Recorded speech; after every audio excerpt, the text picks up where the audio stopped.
भगवती शरण दर्शक बंधु 12 अधिपति शनिश्चर महाग्रह और इष्टदेवी माँ भगवती दक्षिणेश्वरी काली को नमन कर जाना आज राशिफल विषय सर्वप्रथम जाना आज राशि नक्षत्र तथा पंचांग विषय। आज भाद्रव मास कृष्ण पक्ष इंग्राजी तारीख अगस्ट मास 31 तारीख 2024 मसीहा शनिवार। आज त्रयोदशी तिथि पुष्या नक्षत्र कर्कट चंद्र बरियान जोग गरकरण दिवा 3 घंटा 1 मिनिट पर वाणिज्यकरण भोग हेब। जोगिनी दक्षिण दिगरे रात्रि 3 घंटा 41 मिनिट पर पश्चिम दिगरे रहिबे। आज वृष सिंह कन्या राशि घात 12 एवं दिनटी घात चंद्र नास्ति। राहुकाल दिवा 8 घंटा 39 मिनिट दिवा 10 घंटा 12 मिनिट मध्य। महेन्द्र बेला रात्रि 12 घंटा 55 मिनिट रात्रि 3 घंटा 14 मिनिट मध्य। राहुकाल कौन आनुष्ठानिक मांगलिक शुभ कार्य करने शास्त्र सम्मत नुहे। एणुक महेन्द्र बेलाटी सर्वोत्तम कारण महेन्द्र बेलाटी श्रीहरि विष्णु अति प्रिय बोली शास्त्र मार्गदर्शन करें। आज ग्रह स्थिति मंगल बृहस्पति वृष राशि रवि बुध सिंह राशि शुक्र केतु युक्त होगी कन्या राशि शनि कुंभ राशि एवं राहु मीन राशि गोचर करेंगे।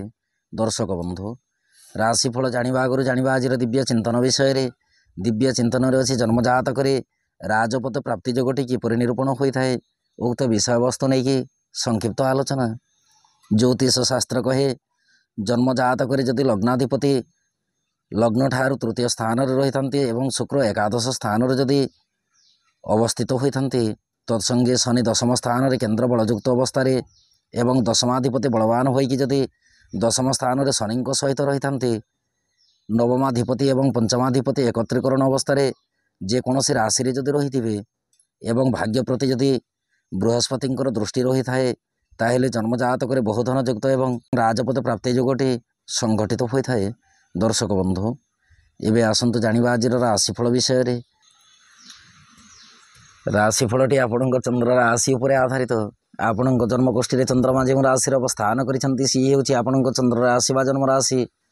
जदि आप निजर जन्म राशि जानी ना प्रचलित नाम राशि अनुसार राशिफलटी देखिपारे। चंद्रमा आज शनि नक्षत्र मिथुन राशि गोचर करेंगे। फल मेष राशि ठार मीन राशि पर्यंत द्वादश राशि उपरे चंद्रमा क्यों प्रकार प्रभाव रुक्त विषय वस्तु उपर परिचित होगा। काल पुरुष चक्र प्रथम राशि मेष राशि। मेष राशि व्यक्ति विशेषों दिनटी चंद्रमा राशि ठार तृतीय स्थान गोचर करेंगे। फल कार्यक्षेत्र और व्यवसाय कलहर वातावरण उत्पन्न हो पारे। सरकारी बेसरकारी कर्म को लेकिन वाद विवाद रही सूचना जनाए। दाम्पत्य प्रेम संपर्क मध्यम उत्तम रहिबो। आर्थिक स्थिति सबल रहिबा सहित स्वास्थ्य शरीर अति उत्तम अटे। यात्रा समय सतर्कता अवलंबन करेंगे। विद्यार्थी और महिला कार्य क्षेत्र में उन्नतिर मार्गदर्शन करेंगे। आपण शुभ रंग आज फिका गोलापी रंग शुभ अंक 8। आपण आज दुर्गानाक्षरी मंत्र पठन करंतु दिनटी अत्यंत सुखद रहिबो। वृष राशि वृष राशि व्यक्ति विशेषों दिनटी चंद्रमा राशि ठार द्वितीय स्थान गोचर करेंगे। फल कार्य क्षेत्र और व्यवसाय दृढ़ संकल्पित भाव कर्म संपादन हो। सरकारी बेसरकारी कर्म को लेकिन द्रव्य लाभर सूचना अच्छी। दाम्पत्य प्रेम संपर्क मध्यम उत्तम रहिबो। आर्थिक स्थिति प्रति ध्यान रखा सहित बाक्शुद्धि नितांत दरकार। स्वास्थ्य शरीर विशेष सुखदायक नुहे। यात्रा दिनटी मध्यम फलदायक। विद्यार्थी और महिला कार्य क्षेत्र में अन्य उपर निर्भरशील रहिबे। आपण शुभ रंग आज धूसर वर्ण रंग शुभ अंक 4। आपण आज सिद्धकुंजिका मंत्र पठन करंतु दिनटी अत्यंत सुखद रहिबो। मिथुन राशि मिथुन राशि व्यक्ति विशेषों दिनटी चंद्रमा राशि गोचर करेंगे। फल कार्य क्षेत्र और व्यवसाय उद्वेग जात हो। सरकारी बेसरकारी कर्म को लेकिन अपव्यय खर्चर सूचना अच्छी। दाम्पत्य प्रेम संपर्क सदृढ़ रखा सहित सहधर्मिणी परामर्श अनुसार गृह कार्य संपादन करंतु। आर्थिक स्थिति विशेष सुखदायक नुहे। स्वास्थ्य शरीर प्रति ध्यान रखा नितांत आवश्यक। यात्रा दिनटी मध्यम फलदायक। विद्यार्थी और महिला कार्य क्षेत्र में आशातीत फल प्राप्ति करेंगे। आपण शुभ रंग आज नीलवर्ण रंग शुभ अंक 6। आपण आज क्लीं कृष्णाय गोविंदाय गोपीजन वल्लभाय राधा कृष्णाय नमो भगवते वासुदेवाय नमः यही मंत्र को पठन करंतु दिनटी अत्यंत सुखद रहिबो। कर्कट राशि कर्कट राशि व्यक्ति विशेषों दिनटी चंद्रमा राशि ठार द्वादश स्थान गोचर करेंगे। फल कार्य क्षेत्र और व्यवसाय प्रशंसार पात्र हे। सरकारी बेसरकारी कर्म को लेकिन उत्तम भाग्ययुक्त होवार सूचना जनाए। दाम्पत्य प्रेम संपर्क सुखद रहिबो। आर्थिक स्थिति प्रति ध्यान रखंतु। स्वास्थ्य शरीर सुखद रहिबा सहित यात्रा समय शुभफल प्राप्ति करेंगे। विद्यार्थी और महिला कार्य क्षेत्र में सदा सर्वदा कर्मचंचल रहिबे। ଆପଣଙ୍କ ପାଇଁ ଶୁଭ ରଙ୍ଗ ଆଜି ଧବଳ ବର୍ଣ୍ଣ ରଙ୍ଗ ଶୁଭଙ୍କ ତିନି। ଆପଣ ଆଜି ଅସହାୟ ବ୍ୟକ୍ତିଙ୍କୁ ସାହାଯ୍ୟ ହୁଅନ୍ତୁ। ଦିନଟି ଅତ୍ୟନ୍ତ ସୁଖଦ ରହିବ। ସିଂହ ରାଶି ବ୍ୟକ୍ତି ବିଶେଷଙ୍କ ପାଇଁ ଦିନଟିରେ ଚନ୍ଦ୍ରମା ରାଶିଠାରୁ ଏକାଦଶ ସ୍ଥାନରେ ଗୋଚର କରିବେ। ଫଳରେ କାର୍ଯ୍ୟକ୍ଷେତ୍ର ଏବଂ ବ୍ୟବସାୟରେ ସଫଳତାର ଚାବିକାଠି ପ୍ରାପ୍ତି ହେବ। ସରକାରୀ ବେସରକାରୀ କର୍ମକୁ ନେଇକି ଅଳ୍ପ ମାତ୍ରାରେ ଆଶ୍ୱସ୍ତି ଲାଭ କରିବେ। ଦାମ୍ପତ୍ୟ ଓ ପ୍ରେମ ସମ୍ପର୍କ ମଧ୍ୟମରୁ ଉତ୍ତମ ଅଟେ। ଆର୍ଥିକ ସ୍ଥିତି ପ୍ରତି ଧ୍ୟାନ ରଖନ୍ତୁ। ସ୍ୱାସ୍ଥ୍ୟ ଶରୀର ମଧ୍ୟମରୁ ଉତ୍ତମ ରହିବ। ଯାତ୍ରା ପାଇଁ ଦିନଟି ମଧ୍ୟମ ଫଳଦାୟକ। ବିଦ୍ୟାର୍ଥୀ ଓ ମହିଳାମାନେ କାର୍ଯ୍ୟକ୍ଷେତ୍ରରେ ପ୍ରତି ମୁହୂର୍ତ୍ତରେ ଲାଭର ସୂଚନା ଲକ୍ଷ୍ୟ କରିବେ। ଆପଣଙ୍କ ପାଇଁ ଶୁଭ ରଙ୍ଗ ଆଜି ରକ୍ତବର୍ଣ୍ଣ ରଙ୍ଗ ଶୁଭଙ୍କ 1।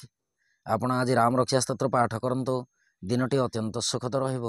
କନ୍ୟା ରାଶି ବ୍ୟକ୍ତି ବିଶେଷଙ୍କ ପାଇଁ ଦିନଟିରେ ଚନ୍ଦ୍ରମା ରାଶିଠାରୁ ଦଶମ ସ୍ଥାନରେ ଗୋଚର କରିବେ। ଫଳରେ କାର୍ଯ୍ୟକ୍ଷେତ୍ର ଏବଂ ବ୍ୟବସାୟରେ ସଫଳତାର ଚାବିକାଠି ପ୍ରାପ୍ତି ହେବ। ସରକାରୀ ବେସରକାରୀ କର୍ମକୁ ନେଇକି ମାନସିକ ଶାନ୍ତି ଲାଭ କରିବେ। ଦାମ୍ପତ୍ୟ ଓ ପ୍ରେମ ସମ୍ପର୍କ ଅତି ଉତ୍ତମ ଅଟେ। ଆର୍ଥିକ ସ୍ଥିତି ସବଳ ରହିବା ସହିତ ଧାର କରଜ ଦେଇଥିବା ସମ୍ପତ୍ତି ଦିନଟିରେ ଫେରସ୍ତ ପାଇପାରନ୍ତି। ସ୍ୱାସ୍ଥ୍ୟ ଶରୀର ଅତି ଉତ୍ତମ ରହିବ। ଯାତ୍ରା ପାଇଁ ଦିନଟି ଆପଣଙ୍କ ପକ୍ଷରେ ଯିବ। ବିଦ୍ୟାର୍ଥୀ ଓ ମହିଳାମାନେ କାର୍ଯ୍ୟକ୍ଷେତ୍ରରେ କୃତିତ୍ୱ ଅର୍ଜନ କରିବେ। ଆପଣଙ୍କ ପାଇଁ ଶୁଭ ରଙ୍ଗ ଆଜି ନୀଳବର୍ଣ୍ଣ ରଙ୍ଗ ଶୁଭଙ୍କନ। ଆପଣ ଆଜି ଓଁ ନମୋ ଭଗବତେ ବାସୁଦେବାୟ ନମଃ ଏହି ମନ୍ତ୍ରକୁ ପଠନ କରନ୍ତୁ। ଦିନଟି ଅତ୍ୟନ୍ତ ସୁଖଦ ରହିବ। ତୁଳା ରାଶି ବ୍ୟକ୍ତି ବିଶେଷଙ୍କ ପାଇଁ ଦିନଟିରେ ଚନ୍ଦ୍ରମା ରାଶିଠାରୁ ନବମ ସ୍ଥାନରେ ଗୋଚର କରିବେ। ଫଳରେ କାର୍ଯ୍ୟକ୍ଷେତ୍ର ଏବଂ ବ୍ୟବସାୟରେ ଦୃଢ଼ ସଂକଳ୍ପିତ ଭାବେ କର୍ମ ସମ୍ପାଦନ ହେବା ସହିତ ମିଳିତ ବ୍ୟବସାୟକୁ ନେଇକି ଅତ୍ୟନ୍ତ ଖୁସି ଅନୁଭବ କରିବେ। ସରକାରୀ ବେସରକାରୀ କର୍ମକୁ ନେଇକି ଅଘଟଣ କର୍ମ କିଛି ଘଟିତ ହୋଇପାରେ। ସରକାରୀ ବେସରକାରୀ କର୍ମକୁ ନେଇକି ଅଘଟଣ କର୍ମ କିଛି ଘଟିତ ହେବାର ସୂଚନା ଜଣାଯାଏ। ଦାମ୍ପତ୍ୟ ଓ ପ୍ରେମ ସମ୍ପର୍କ ସଦାସର୍ବଦା ଯତ୍ନଶୀଳ ରଖନ୍ତୁ। ଆର୍ଥିକ ସ୍ଥିତି ଦିନଟିରେ ଦୁର୍ବଳ ରହିପାରେ। ସ୍ୱାସ୍ଥ୍ୟ ଶରୀର ପ୍ରତି ଧ୍ୟାନ ରଖିବା ନିତାନ୍ତ ଆବଶ୍ୟକ। ଯାତ୍ରା ପାଇଁ ଦିନଟି ଆଦ୍ୟ ଶୁଭଦାୟକ ନୁହେଁ। ବିଦ୍ୟାର୍ଥୀ ଓ ମହିଳାମାନେ କାର୍ଯ୍ୟକ୍ଷେତ୍ରରେ ଅଶାନ୍ତି ଲକ୍ଷ୍ୟ କରିବେ। ଆପଣଙ୍କ ପାଇଁ ଶୁଭ ରଙ୍ଗ ଆଜି ନାରଙ୍ଗୀ ବର୍ଣ୍ଣ ରଙ୍ଗ ଶୁଭଙ୍କ 5। ଆପଣ ଆଜି ଦେବୀ ମନ୍ଦିରରେ ଘୃତ ଦୀପ ଅର୍ପଣ କରନ୍ତୁ। ଦିନଟି ଅତ୍ୟନ୍ତ ସୁଖଦ ରହିବ।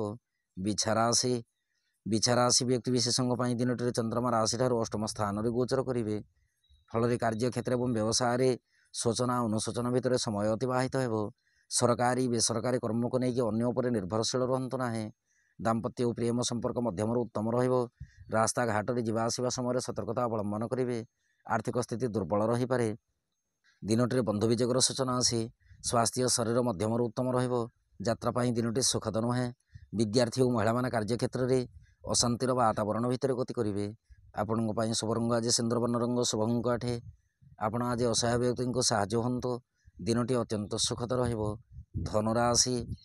ଧନୁରାଶି ବ୍ୟକ୍ତି ବିଶେଷଙ୍କ ପାଇଁ ଦିନଟିରେ ଚନ୍ଦ୍ରମା ରାଶିଠାରୁ ସପ୍ତମ ସ୍ଥାନରେ ଗୋଚର କରିବେ। ଫଳରେ କାର୍ଯ୍ୟକ୍ଷେତ୍ର ଏବଂ ବ୍ୟବସାୟରେ ଅଳ୍ପ ମାତ୍ରାରେ ଅଶାନ୍ତି ରହିପାରେ। ସରକାରୀ ବେସରକାରୀ କର୍ମକୁ ନେଇକି ମନ ଭିତରେ ସନ୍ତାପିତ ଭାବନା ଜାତ ହେବ। ଦାମ୍ପତ୍ୟ ଓ ପ୍ରେମ ସମ୍ପର୍କ ବିଶେଷ ସୁଖଦାୟକ ନୁହେଁ। ପ୍ରେମ ସମ୍ପର୍କକୁ ନେଇକି ସଦାସର୍ବଦା ଯତ୍ନଶୀଳ ରୁହନ୍ତୁ। ଆର୍ଥିକ ସ୍ଥିତି ଦୁର୍ବଳ ରହିବା ସହିତ ସ୍ୱାସ୍ଥ୍ୟ ଶରୀର ମଧ୍ୟ ଦୁର୍ବଳ ରହିପାରେ। ଯାତ୍ରା ପାଇଁ ଦିନଟି ମଧ୍ୟମ ଫଳଦାୟକ।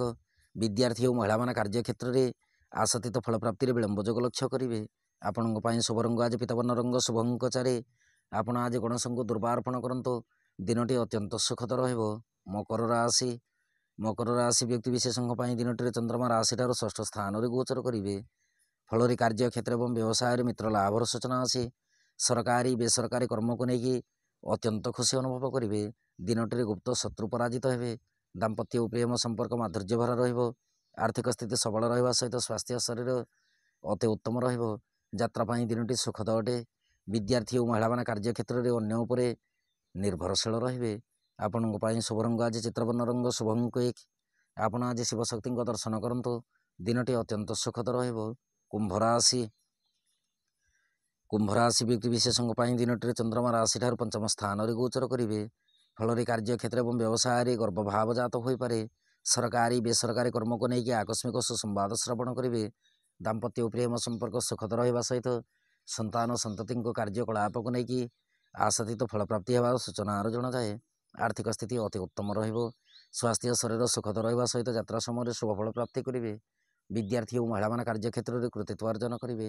ଆପଣଙ୍କ ପାଇଁ ଶୁଭ ରଙ୍ଗ ଆଜି ଘନ ନୀଳ ରଙ୍ଗ ଶୁଭଙ୍କ 8।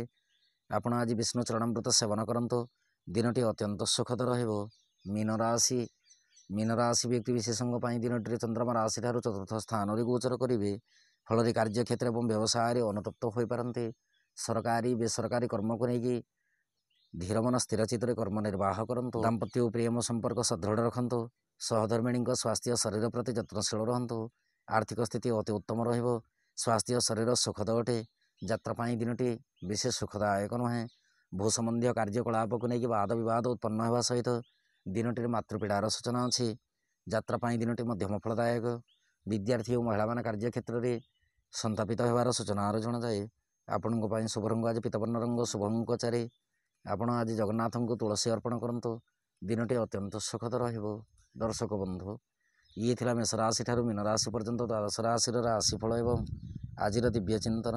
ଏବେ ଅନୁମତି ଦିଅନ୍ତୁ। ନମଃ ଭଗବତୀ ଶରଣ।